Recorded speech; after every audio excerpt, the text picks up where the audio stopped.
नमस्कार, मैं गौरव जोशी श्रीमती मोहरी देवी तापड़िया गर्ल्स कॉलेज जसवंतगढ़ के इस यूट्यूब चैनल पर आपका स्वागत करता हूं।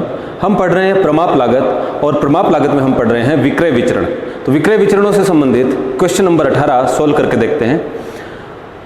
दो प्रोडक्ट हैं एक्स और वाई और उनके संबंध में बजट निर्धारित किया गया, प्रमाप निर्धारित किया गया कि एक्स की 50,000 क्वांटिटी बेची जाएगी और वाई की 40,000 क्वांटिटी बेची जाएगी। एक्स है उसको 4 रुपए प्रति इकाई के हिसाब से बेचा जाएगा, तो कुल मिलाकर एक्स की 2 लाख रुपए की सेल होगी। और जो वाई उत्पाद है, जो वाई प्रोडक्ट है, उसकी 40,000 की क्वांटिटी बेची जाएगी 6 रुपए प्रति इकाई के हिसाब से, और जो विक्रय है वो होगा 2,40,000 रुपए का। तो कुल मिलाकर जो बजट निर्धारित किया गया उसमें 90,000 इकाइयां जो है विक्रय की मात्रा निर्धारित की गई और जो विक्रय है वो 4,40,000 का निर्धारित किया गया। तो ये जो ऊपर के आंकड़े हैं वो बजट है, वो प्रमाप दिया गया है। नीचे वास्तविक आंकड़े दिए गए हैं। तो प्रोडक्ट एक्स की जो बिक्री है वो हुई 52,000 इकाइयों की और प्रोडक्ट एक्स को 4 रुपए 10 पैसे के हिसाब से बेचा गया और प्रोडक्ट एक्स की जो बिक्री है वो हुई 2,13,200 रुपए की। इसी प्रकार जो प्रोडक्ट वाई है उसकी 47,000 इकाइयां बेची गई 5 रुपए 80 पैसे प्रति इकाई के हिसाब से, और जो प्रोडक्ट वाई की बिक्री है वो हुई 2,72,600 रुपए की। तो कुल मिलाकर जो वास्तविक बिक्री है वो हुई 99,000 इकाइयों की 4,85,800 रुपए के लिए। तो ये बजट के और वास्तविक आंकड़े दिए गए हैं। हमको इन दोनों के बीच में विचरण अंतर ज्ञात करने हैं विक्रय से संबंधित। तो पहला है सेल्स वैल्यू वेरिएंस। ये विक्रय मूल्य विचरण है, विक्रय राशि के बीच में जो विचरण है। फॉर्मूला है actual sales minus standard sales. Actual sales की गणना की जाती है actual quantity into actual price. तो एक्चुअल क्वांटिटी और को एक्चुअल प्राइस से गणना करके यहां पर क्वेश्चन में दिया गया है, और standard quantity into standard price से स्टैंडर्ड सेल्स आ जाती है। तो सेल्स, टोटल सेल्स दी गई है क्वेश्चन में। जो एक्चुअल सेल्स है वो है 4,85,800 रुपए की, ये एक्चुअल सेल्स है दोनों उत्पादों की। और जो स्टैंडर्ड सेल्स है वो है 4,40,000 रुपए की। तो जो प्रमाप बिक्री थी उससे वास्तविक बिक्री अधिक हुई है। ये जो अंतर है, ये जो विचरण है, ये अनुकूल है। ये विचरण जो है 45,800 रुपए से फेवरेबल है। दूसरा विचरण ज्ञात करेंगे विक्रय मूल्य के संबंध में। Sales price variance. फॉर्मूला है actual price minus standard price into actual quantity. दो प्रकार के उत्पाद हैं तो दोनों के लिए अलग अलग मूल्य विचरण ज्ञात करना पड़ेगा। तो x का जो एक्चुअल प्राइस है, x को 4 रुपए 10 पैसे के हिसाब से बेचा गया, जबकि जो प्रमाप निर्धारित किया था वो किया था 4 रुपए प्रति इकाई का, यानी कि अधिक मूल्य पर x को बेचा गया है। विचरण है वो अनुकूल है। x की क्वांटिटी 52,000 इकाइयां बेची गई, तो 10 रुपए का अंतर, 10 पैसे का अंतर है। तो ये जो विचरण है 5200 से फेवरेबल है। वाई उत्पाद का जो वास्तविक विक्रय मूल्य है वो 5 रुपए 80 पैसे है, जबकि इसका प्रमाप निर्धारित किया गया था 6 रुपए का, यानी प्रमाप से कम मूल्य पर बिका है वाई उत्पाद। तो ये जो विचरण है ये प्रतिकूल है। वाई की 47,000 इकाइयां बेची गई, 20 पैसे से जो मूल्य विचरण है वो प्रतिकूल है।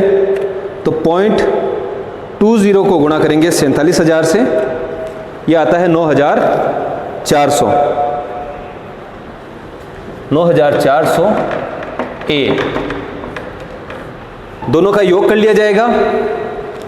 9,400 में से 5,200 माइनस कर देंगे तो यह आता है 4,200 ए। तीसरा विचरण जो है वो ज्ञात करेंगे हम मात्रा के संबंध में, विक्रय मात्रा के संबंध में। Sales quantity variance.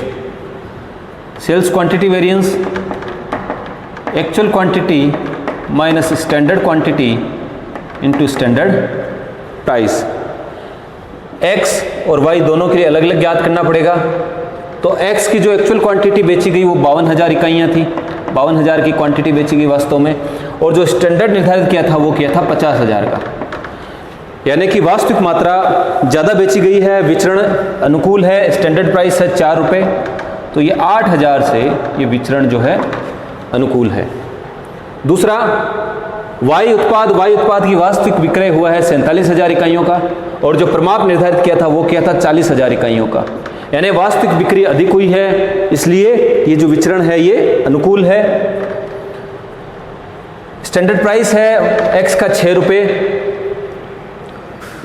ये आ जाएगा 42,000 एफ। इनका टोटल कर लिया जाए 50,000 एफ आ रहा है स्टैंडर्ड क्वांटिटी वेरिएंस SQV। अगर देखना हो कि ये विचरण सही है तो इनका वेरिफिकेशन किया जाएगा। वेरिफिकेशन जांच कर लेते हैं।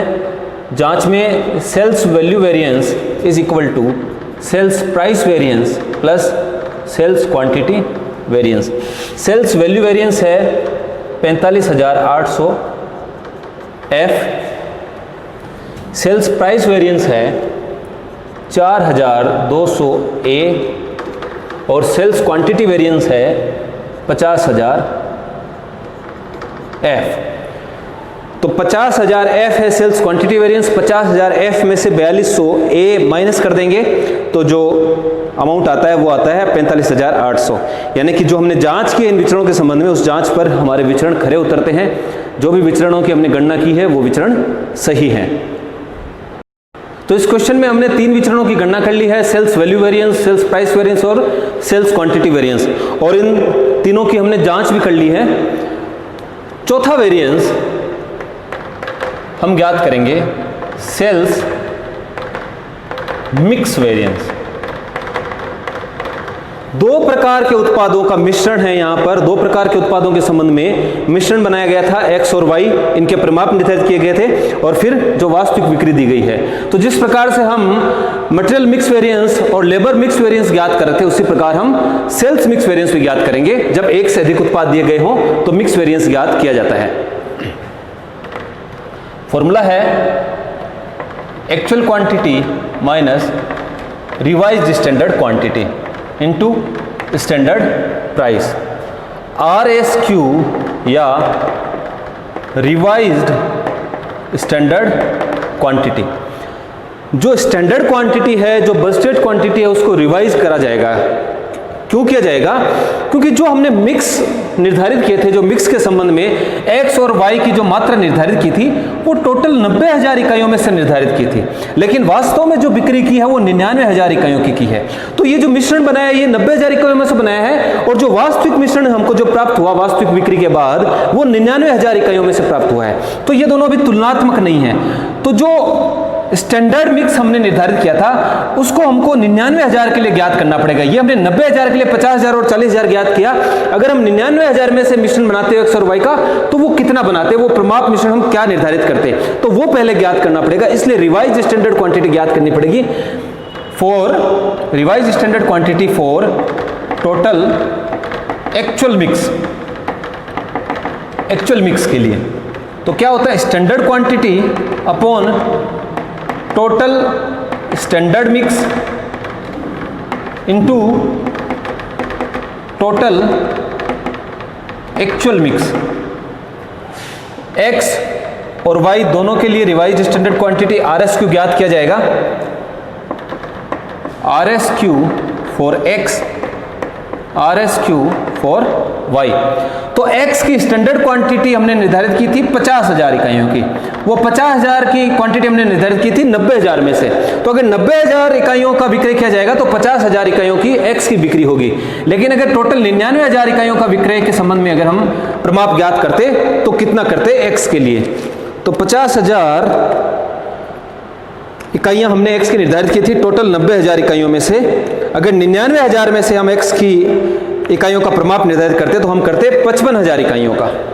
तो RSQ है एक्स के लिए 55,000। इसी प्रकार वाई की हमने 40,000 इकाइयां निर्धारित की थी 90,000 इकाइयों में से।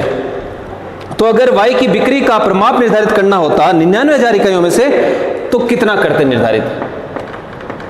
तो 40,000 बट्टा 90,000 इंटू 99,000, तो ये आ रहा है 44,000। तो इस प्रकार से अगर हम 99,000 में से परिमाप निर्धारित करते तो X होती 55,000 इकाइयाँ और Y की होती 44,000 इकाइयाँ, कुल मिलाकर 99,000 इकाइयाँ होती। तो सेल्स क्वांटिटी, जो सेल्स मिक्स वेरिएंस है वो X और Y दोनों के लिए अलग अलग ज्ञात किया जाएगा।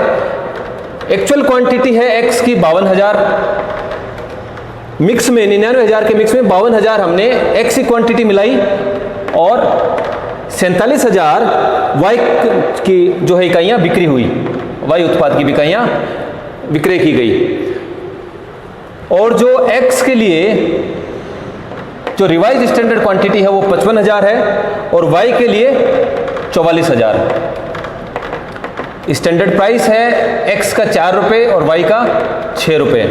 इनको हल कर देंगे तो जो X के लिए जो विचरण है वो प्रतिकूल है, क्योंकि अगर हम 99,000 में से X का परिमाप निर्धारित करते तो हम करते 55,000 का, यानी कि 99,000 इकाइयों की अगर कुल बिक्री होगी तो X की बिक्री होगी 55,000 इकाइयों की, लेकिन वास्तव में 52,000 की ही बिक्री हुई, यानी कि ये जो विचरण है ये प्रतिकूल है X के संबंध में 12,000 रुपये से,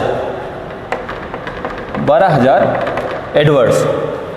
और Y के संबंध में ये जो विचरण है वो अनुकूल है। अगर हम 99,000 के टोटल स्टैंडर्ड मिक्स में से अगर हम मानते हैं कि 99,000 टोटल विक्रय होगा तो 99,000 में से हम परिमाप निर्धारित करते Y के लिए 44,000 इकाइयों का, लेकिन वास्तव में Y की 47,000 इकाइयों की बिक्री हो गई है, यानी Y की अधिक बिक्री कर दी गई है। तो ये जो विचरण है ये अनुकूल है 3,000 इकाइयों से, और 3,000 को 6 से गुणा करने पर आता है 18,000 F आएगा ये विचरण।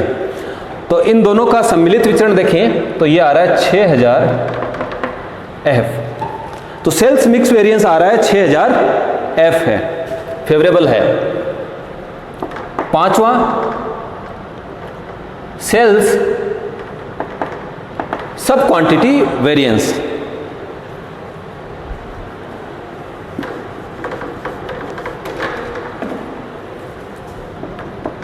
सेल्स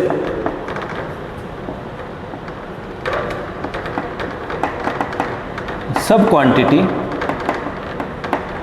वेरिएंस, SSQV फॉर्मूला है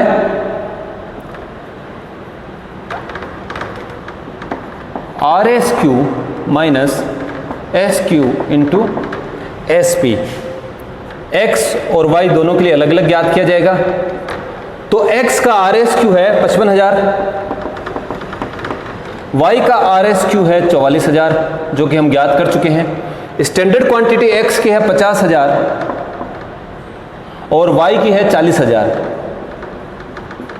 इनको स्टैंडर्ड प्राइस X का 4 रुपये और Y का 6 रुपये से गुणा कर दिया जाएगा। तो दोनों ही उत्पादों के लिए जो विचरण है वो अनुकूल है। X के लिए 5,000 इकाइयों से विचरण अनुकूल है, 5,000 को 4 से गुणा करेंगे तो आएगा 20,000। ये विचरण अनुकूल है इसलिए फेवरेबल। और Y का जो विचरण है वो 4,000 इकाइयों से अनुकूल है, 4,000 को 6 से गुणा करेंगे तो आएगा 24,000, ये भी फेवरेबल है।